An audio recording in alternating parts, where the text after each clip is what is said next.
प्रणाम। मैं हूँ सुरभि गोस्वामी और आप सभी का स्वागत करती हूँ हमारे न्यूज़ नेटवर्क राइजिंग अयोध्या निष्पक्ष सद्भाव मोर्चा के साथ। मिशन 22 चुनावी माहौल तेज है और साथ ही जो है प्रदेश के सभी पार्टियां अपनी जोरों शोरों से तैयारियों में लग चुकी हैं।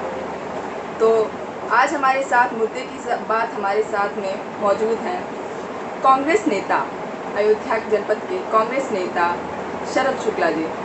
आइए जानते हैं क्या है कांग्रेस में युवाओं की सोच, नई सोच। सबसे पहले तो आपका बहुत बहुत स्वागत है NSL न्यूज़ में। धन्यवाद। पहला क्वेश्चन हमारा ये रहेगा कि मिशन 22 को लेकर जिस तरह से सभी पार्टियां जोरों शोरों से तैयारियों में लगी हुई हैं, क्या लगता है कांग्रेस की वापसी होगी इस बार? देखिए, पूरे उत्तर प्रदेश के अंदर जब से भारतीय जनता पार्टी की सरकार आई, लगातार पूरे प्रदेश में और इसके पहले जो BSP और सपा की सरकार रही, लगातार उत्तर प्रदेश को लूटने का काम इन लोगों ने किया है। अगर आप कांग्रेस पार्टी के समय को याद करते हैं तो जो लगातार सारे डेवलपमेंट के कार्य हुए, छात्रों युवाओं के विकास की बात हुई, एजुकेशन डेवलपमेंट की बात हुई, जो भी और इस तरह के डेवलपमेंट हुए वो सब कांग्रेस टाइम के हुए हैं। इस बारी क्या हुआ है कि जब से बीजेपी की सरकार आई है, लगातार विपक्ष के रूप में कांग्रेस पार्टी ही लोगों की आवाज़ को लेकर उठा रही है। अगर आप ध्यान देंगी तो चाहे वो सोनभद्र का मुद्दा रहा हो, चाहे वो उत्तर प्रदेश में महिलाओं के बलात्कार का मुद्दा रहा हो, चाहे वो उस प्रदेश के अंदर छात्रों युवाओं की बात रही हो, चाहे वो CA NRC का मुद्दा रहा हो, चाहे वो किसी अंतिम व्यक्ति की आवाज़ को उठाने, मतलब लगातार हर मुद्दे पर कांग्रेस पार्टी मुकर होकर लड़ने का काम करी। श्रीमती प्रियंका गांधी के नेतृत्व में लगातार कांग्रेस पार्टी लड़ने का काम कर रही है। जिस प्रकार भारतीय जनता पार्टी का शासन है, लगातार सिर्फ लोगों पर ही नहीं, हमें संविधान पर चोट पहुंच रही है और इस संविधान की रक्षा करने की जिम्मेदारी हम कांग्रेस पार्टी के युवाओं की। हम सब लगातार मिलकर श्री अजय कुमार लल्लू, श्री राहुल गांधी और श्री प्रियंका जी के नेतृत्व में लगातार अंतिम कतार में जो अंतिम व्यक्ति खड़ा है उसकी आवाज़ को हम बुलंद करने का काम लगातार कर रहे हैं।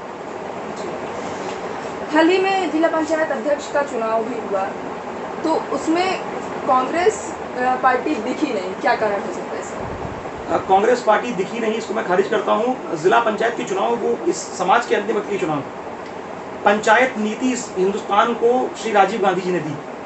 हाँ, राजीव गांधी के बीच में नहीं, उनका स्वर्णिम स्वप्न था कि पंचायती राज व्यवस्था लाई जाए। उनकी उस व्यवस्था के आधार पर कांग्रेस पार्टी आज 32 वर्षों में ऐसा हुआ है कि हम ब्लॉक तक तमाम पदों पर BDC जिला पंचायत से लेकर लगातार तमाम सारे पदों पर हम लड़े हैं। और आपको शायद जानकारी इस बात नहीं होगी कि 271 सीटों पर हम विजयी हुए हैं और 511 सीटों पर सेकंड नंबर पर हैं। तो मैं समझता हूँ कि जिस तरीके से 32 सालों से हम इस प्रदेश में सत्ता में नहीं है, उसके बाद अगर गांव-गांव हम पहुंचकर पार्टी को मजबूत कर रहे हैं, लोगों की आवाज़ को उठा रहे हैं और उस ग्रामीण स्तर पर हमको ये समर्थन प्राप्त हुआ है, मैं समझता हूँ ये हमारी बड़ी जीत है। दूसरे जो अध्यक्ष की बात आप कर रही हैं, तो जिला पंचायत अध्यक्ष के चुनाव में चाहे वो पिछली बार का चुनाव रहा हो, चाहे इस बार का चुनाव रहा हो, ये लोकतंत्र के डकैत लोग बैठे हैं यहाँ पर, चाहे वो अखिलेश यादव जी हो और चाहे वो योगी आदित्यनाथ की सरकार, ये दोनों डकैत लोकतंत्र के हैं। इन्होंने लोकतंत्र को लूटने का काम किया है, हम सब ने देखा है। एक एक जनपद ऐसे रहे कि जहाँ पर हमने फैजाबाद की बता रहा हूँ बात में, यहाँ पर फैजाबाद के अंदर बीजेपी के मात्र 8 जिला पंचायत रहे, 17 जिला पंचायत समाजवादी पार्टी के रहे। लेकिन जब परिणाम आता है तो परिणाम बीजेपी के पक्ष में कुछ इस तरीके से आता है कि 30 जो वोट हैं वो बीजेपी को मिलते हैं, 10 समाजवादी पार्टी को मिलते हैं। ये हाल एक जगह नहीं है। और यहाँ पर BSP नाम की जो एक पार्टी है वो लगातार बीजेपी के B टीम ग्रुप में काम कर रही है। तमाम ऐसे जनपद जहाँ पर BSP की सीटें और दलों के तुलना में ज़्यादा थी, वहाँ पर उन्होंने खुद न लड़ते हुए बीजेपी को वॉकओवर दे दिया। यानी आपको बीजेपी के परिणामों पर संदेह है? नहीं, बीजेपी ने लोकतंत्र को लूटने का काम किया, हम सब ने देखा है।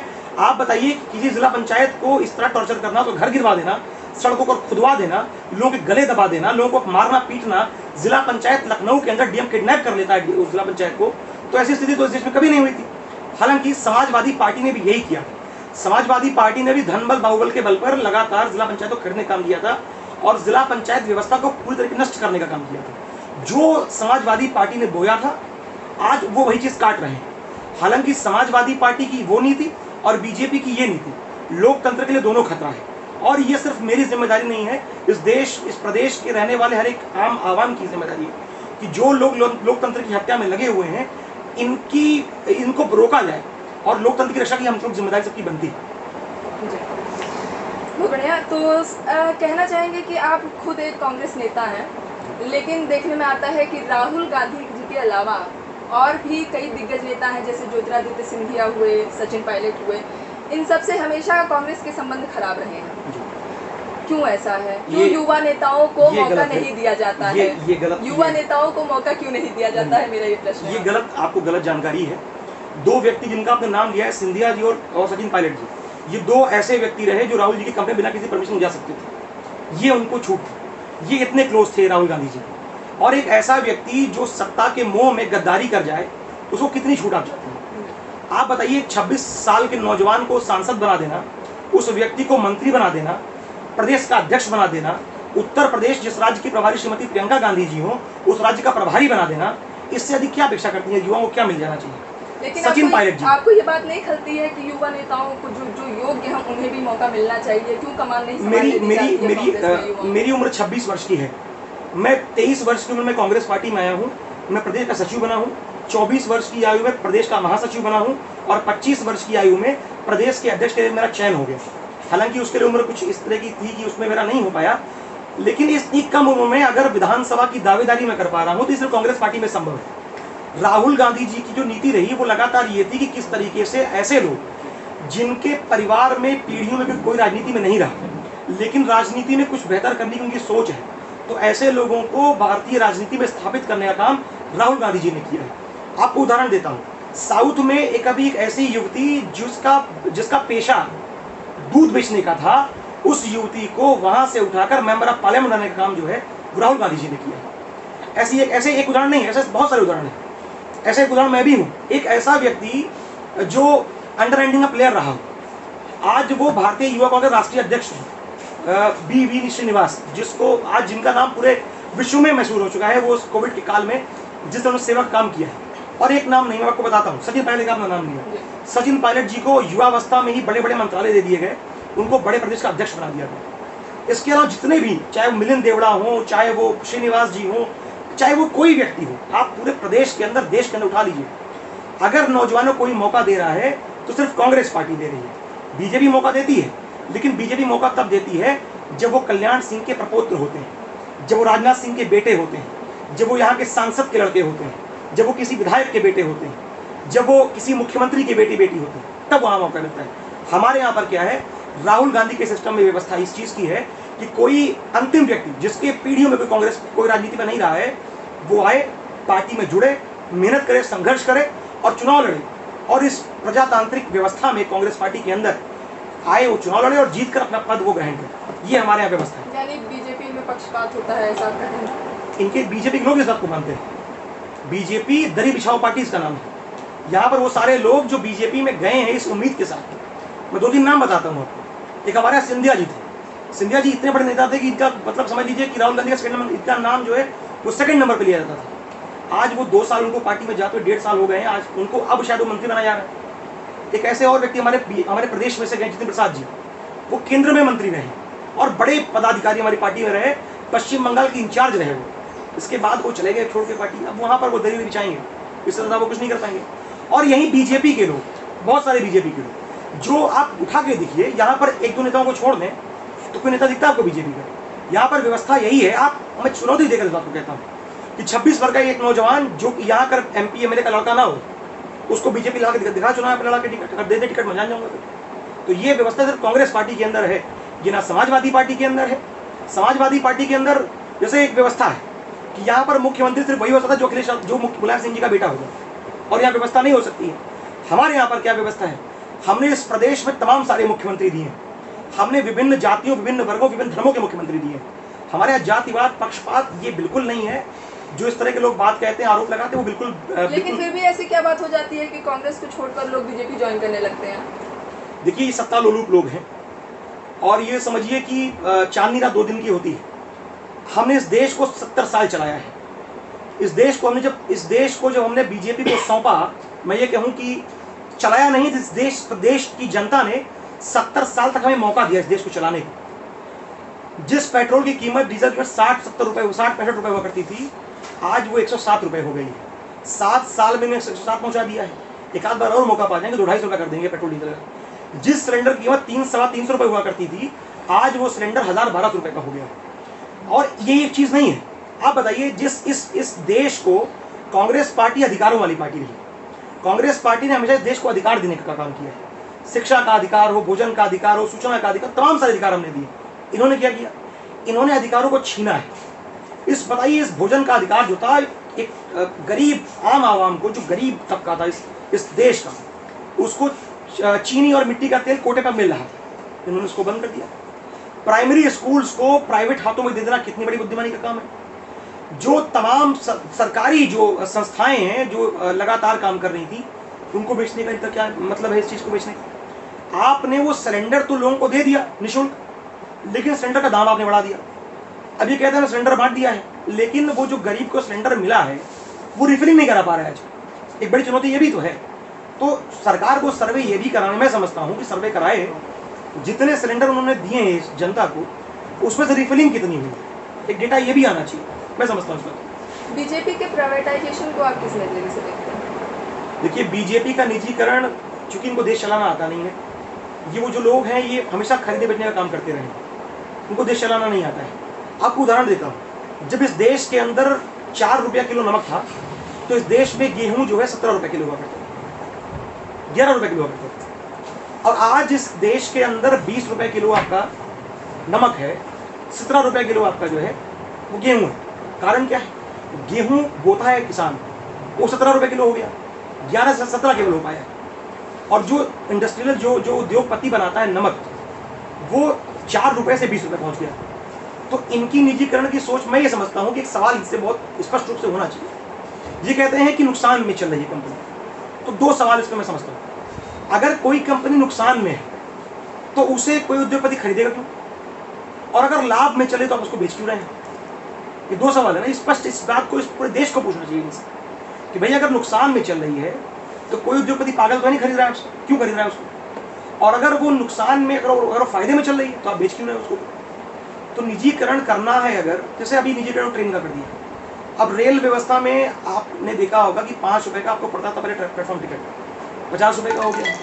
पहले ट्रेन में क्या था कि जब भी व्यवस्था होती थी, आप ट्रेन से सफर करते थे, तो आपका जो किराया था, आवाज का किराया क्या है, पहले वो तकिया और कंबल वगैरह निःशुल्क मिल जाता था। आज की स्थिति क्या हो गई है? तो निजीकरण अगर करना है, इन्होंने कहा था कि हवाई चप्पल पहनने वाला व्यक्ति हवाई जहाज में सफर करें, ये भारत चाहते हैं। मैं समझता हूँ कि 3000 रुपये टिकट में एक बार दिल्ली गया था इससे पहले, 8 रुपये टिकट 6000-7000 रुपये चल रहा है। तो हवाई चप्पल वाला नहीं, स्पोर्ट्स शूज वाला भी सफर नहीं करना का ट्रेन से, तो उससे फ्लाइट से, ना ट्रेन से। इन्होंने प्राइवेट ट्रेन चलवाई, और वो ट्रेन चलाई वो भी बीच में आई थी, वो तेजस के नाम से। तेजस में ऐसी व्यवस्था मेंटेन कर दी कि उसका जो रेट था उन्होंने तय नहीं कर दिया कि जिससे हमारी शताब्दी है उसका रेट फिक्स है कि इतना इस रेट रहेगा, चाहे वो 2 आदमी बैठे या 20 आदमी बैठे। तेजस में क्या है कि उसका किराया परसों कुछ और था, आज कुछ और है, कल कुछ और होगा, मतलब कि वो टाइम के साथ उसका जो है फ्लक्चुएट होता रहता है। तो ये लाभ देश को लूट कर आप प्राइवेटाइजेशन करके क्या कर लोगे? चलिए, तो देश को लूट रहे हैं ऐसा आपका मानना है। तो आप इस अयोध्या के विकास को किस नज़रिए से देखते हैं? जिस तरह केंद्र की सरकार और प्रदेश की सरकार साथ मिलकर मजबूती से आगे आ रही है अयोध्या के विकास को लेकर, क्या लगता है सारे वादे पूरे होने वाले हैं? जैसा कि अभी हाल ही में केशव प्रसाद मौर्य जी भी आए थे और उन्होंने भी कई योजनाओं का लोकार्पण करने की बात कही है, तो क्या लगता है आपको वादे पूरे होंगे? चाहे केशव मौर्य जी हो, माननीय केशव मौर्य, चाहे माननीय योगी आदित्यनाथ जी हो, ये लोग अयोध्या आते जाते रहते हैं, बड़ी आम बात उसी हो गई, वो अब उस तरह से रह नहीं गया है कुछ। आप मुझे बताएं, ये ऐसी 10 योजनाएं बता दें जिसका शिलान्यास भी इन्होंने किया है, लोकार्पण किया और उद्घाटन भी इन्होंने किया है। यहाँ पर आके बड़े बड़े वादे कर जाना। इन्होंने एयरपोर्ट की बात की थी, आज नहीं 7 साल होने पर उस एयरपोर्ट पे सिवाय वही उनके हेलीकॉप्टर उतरने कुछ उतर नहीं पा रहा आज तक। हम सब नौजवान इस बात को समझते हैं कि उत्तर फैजाबाद के अंदर विश्वविद्यालय का नाम क्या है? 2 विश्वविद्यालय हमारे पास है, एक अवध विश्वविद्यालय है और एक एनडी यूनिवर्सिटी है, वो दोनों इंदिरा जी की देन है। हमारे फैक्ट्री के नाम पर यहाँ पर क्या है, पेपर मिल और एक यहाँ पर शुगर मिल। तो यहाँ की जो आम आवाम, जो नौजवान, उसकी मांग क्या है? एक नौजवान मांग करता है शिक्षा और रोजगार की। तो उस दिशा में क्या हो पा रहा है? अगर ये आध्यात्मिक रूप से डेवलपमेंट करना चाहते हैं इस फैजाबाद अयोध्या का, अभी डेवलपमेंट कर रहे थे, मंदिर की जमीन खरीदवाए, देखिए भांजन जी नाम से अपने 2 करोड़ जमीन पर 18 करोड़ बेच रहे हैं। तो इनका डेवलपमेंट पूरा हो रहा है, इनका डेवलपमेंट पूरे बाकायदे हो रहा है, इनकी जेबी भर रही है, इनकी तिजोरी भर रही है। फैजाबाद अयोध्या के अंदर आप मुझे बता दीजिए, एक बारिश के बाद भी आप आएंगे तमाम जगह को दिखाई पड़ा होगा, एक बारिश के बाद वो अयोध्या राम मंदिर 3 किलोमीटर दूर पे है। तो 3 किलोमीटर दूर के दायरे की स्थिति इस समय ये है, जाम इतना बुरा है, यहाँ पर जलभराव की स्थिति इस तरीके की है, पूरे अयोध्या को खोद दिया गया है, लोगों के आवागमन में समस्या चल रही है और एजुकेशन डेवलपमेंट के नाम पे कुछ नहीं हो रहा है, कोई कल कारखाने नहीं लगाए जा रहे हैं। चिकित्सा व्यवस्था की स्थिति ये है कि यहाँ पर आप सिटी स्कैन नहीं करा सकते हैं, यहाँ पर मशीन MRI की आगे पड़ी हुई है, सालों साल से पड़ी हुई है, कोई उसको पूछने वाला नहीं है। तो योगी जी यहाँ 2 बार 18 बार आए, उनका वो इसमें प्रदेश के मुख्यमंत्री कहीं आ जा सकते हैं, लेकिन वो जब यहाँ पर आए मैं समझता हूँ कुछ देकर जाए। केवल घोषणाएं से यहाँ पर पेट नहीं भरने वाला है। और अगर इनको आध्यात्मिक विकास भी करना है, आप बताइए इस पूरे फैजाबाद के अंदर जिस राम को वो राम मंदिर में बिठाना चाहते हैं, वो राम कौन है? वो हमारे पूर्वज राम है, वो कौशल्यानंदन राम है, वो सीता के पति राम है, वो लक्ष्मण के भाई राम, वही तो राम है। वही राम तमाम मंदिरों में और बैठे हुए हैं। जो तमाम मंदिरें इस फैजाबाद के अंदर जीर्ण शीर्ण अवस्था में पड़ी हुई हैं, आखिर में उनकी देखरेख की जिम्मेदारी देने की है कि एक राम मंदिर से तो काम हो जाएगा, उसमें तो राम बैठे हुए हैं। तो अगर डेवलपमेंट कुछ आध्यात्मिक कराना है, मैं समझता हूँ कि 84 कोसी परिक्रमा मार्ग के अंदर जितना इंडस्ट्रियल डेवलपमेंट हो सकता है करवाएं, और 14 कोसी परिक्रमा मार्ग के अंदर जितना आध्यात्मिक विकास कर सकते हैं, खूब मंदिर बनवाएं, खूब भजन करवाएं, खूब रामायण पढ़वाएं। इससे ये होगा कि टाटा बिरला जैसे बड़े बड़े उद्योगपति यहाँ पर आएंगे, दिन भर यहाँ पर फैक्ट्री में काम करेंगे और रात में राम राम करेंगे, हमारे घड़ी पे बैठे। ऐसा डेवलपमेंट यहाँ पर होना चाहिए। अगर ऐसा नहीं कर सकते हैं तो ये 2 बार 18 बार है, निराशा लगातार यहाँ के लोगों को मिलती रही है। अब पता है युवाओं को गुप्ता घाट बनवा दिया, अब नौजवान क्या करें, गुप्ता दौड़े जाके वहाँ पर फिट रहे। हम यहाँ पर पढ़ के क्या करेंगे? यहाँ पर अगर हम अच्छी कोचिंग करना चाहें IIT, यहाँ पर हम अगर CPMT की तैयारी करना चाहते हैं, मान लीजिए हम MBA करना चाहते हैं, BTech करना चाहते हैं, तो यहाँ पर क्या व्यवस्था है? एक विश्वविद्यालय केवल यहाँ पर है।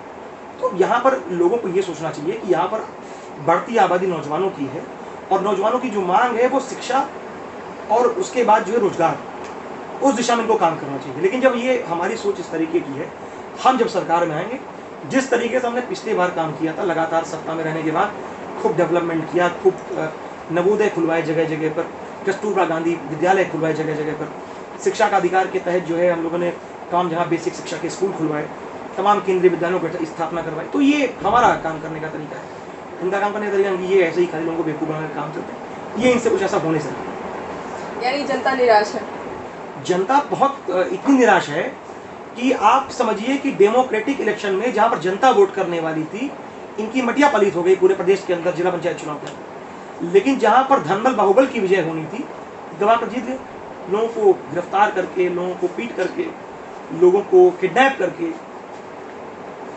बढ़ती महंगाई और बढ़ती बेरोजगारी को देखते हुए बीजेपी सरकार जिस तरीके से वादे पे वादे करती जा रही है, क्या लगता है कि कांग्रेस पार्टी इससे कितनी सहमत है?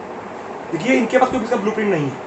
हम ये कह दें कि 2 करोड़ रोजगार, मैं नहीं कह रहा हूँ, ये मोदी जी ने कहा कि 2 करोड़ रोजगार प्रतिवर्ष हम इस देश के अंदर नौजवानों को देंगे। उस हिसाब से आज 7 वर्ष इनको होने को, उस हिसाब से अगर देखें तो 7 वर्षों में 14 करोड़ नौकरियां आ जानी चाहिए थी। लेकिन यही वही नरेंद्र मोदी हैं जो 2 करोड़ नौकरी की बात करते हैं, बाद में कहते हैं कि अगर कोई ठेला लगा रहा है पकौड़े का तो वो भी रोजगार है, कोई रिक्शा चला रहा है तो वो भी रोजगार है। तो ठेला लगवाने में अगर कोई पकौड़े का ठेला लगवाना चाह रहा था तो आपने तो वो भी मार्केट उसकी मार ली। 100 रुपये का सरसों का तेल अगर 200 रुपये का हो गया, पकौड़ा कैसे बेचेगा? आपने उसको पकौड़ा बेचने लगे नहीं छोड़ा। और रोजगार को लेकर तो इनका कोई ब्लूप्रिंट नहीं है। रोजगार कहाँ से देंगे?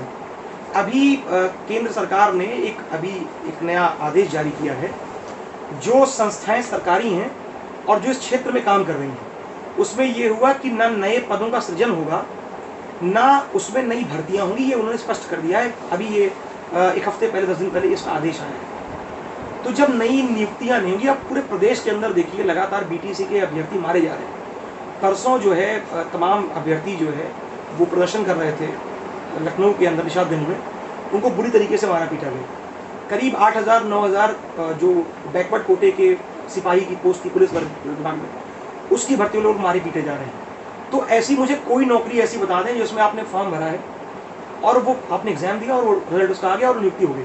ऐसा नहीं होता है। आप पहले फॉर्म भरेंगे, फिर वो एग्जाम रद्द हो गया, फिर आप दोबारा फॉर्म भरेंगे, वो एग्जाम पे पेपर लीक हो जाएगा, आप फिर दोबारा उसका फॉर्म भरेंगे, फिर एग्जाम हो जाएगा, वो एग्जाम रद्द कर देंगे उसके बाद।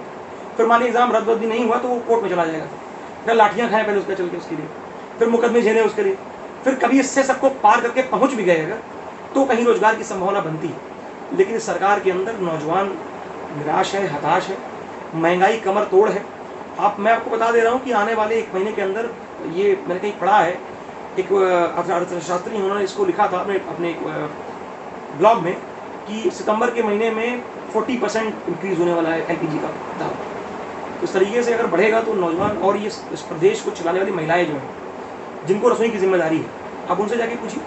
ये लोग पाते तो मोदी जी को फिर कहीं के ना छोड़े। ये इनको किचन चलाना था, जितने पैसे किचन चल रहा था महीने भर का, हफ्ते भी नहीं चल पाता। एक तरफ लाइन है कि सबका साथ सबका विकास, और एक तरफ कहते हैं आत्मनिर्भर भारत। इसको किसने तो सबका साथ सबका विकास तो कर दिए ना।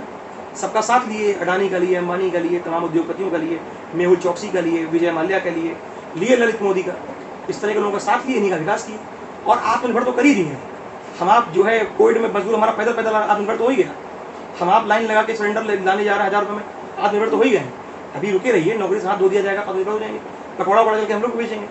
तो कहने का ये है कि इस सरकार का एजेंडा ये है कि आत्मनिर्भर। दूसरे शब्दों में ये है कि मोदी जी डायरेक्टली ये कह रहे हैं कि अपना भैया देख लो, हमसे नहीं होता। ये आत्मनिर्भर। तो ये थे हमारे प्रदेश के कांग्रेस नेता शरद शुक्ला जी। NSM न्यूज़ के माध्यम से आप प्रदेश की जनता को क्या संदेश देना चाहेंगे? सबसे पहले तो चूंकि कोविड का काल चल रहा है, मैं आपके चैनल के माध्यम से लोगों से अपील करता हूं कि अपना ख्याल रखें। तीसरी लहर के लिए चेतावनी भी है, तो अपने घरों में रहें, जब आवश्यकता हो तभी घर से बाहर निकलें, मास्क का प्रयोग करें, सैनिटाइजर का प्रयोग करें, और आपस में उचित दूरी बना के रखें। और ये पूरे देश प्रदेश के अंदर आपसी सद्भाव, आपसी प्रेम, एकता, अखंडता बनी रहे, ये हम सब की जिम्मेदारी है। क्योंकि देश के अंदर एक दूसरे को तोड़ने वाली सरकार चल रही है।